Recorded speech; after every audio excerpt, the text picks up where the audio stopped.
ఎవరైతే ఎక్కువ సమయం ప్రార్థిస్తూ ఉంటారో, ఎవరైతే ఎక్కువగా వాక్యాన్ని ఆలోచించి ధ్యానిస్తుంటారో, ఎవరైతే దేవుని ఉద్దేశాలతో హృదయము నింపబడి ఉంటారో, వారు పలికే మాటలు దేవుడు రూఢిపరుస్తాడు, నెరవేరుస్తుంటాడు. దేవునికి స్తోత్రం కలుగునుగాక.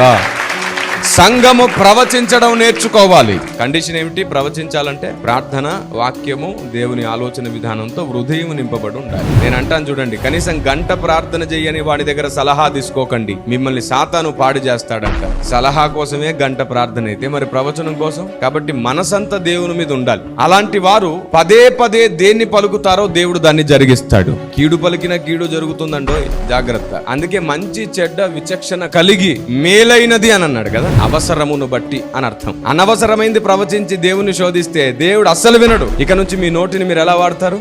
సాతాను భయపడిపోవాలా WCM సంఘస్థులు చూస్తే.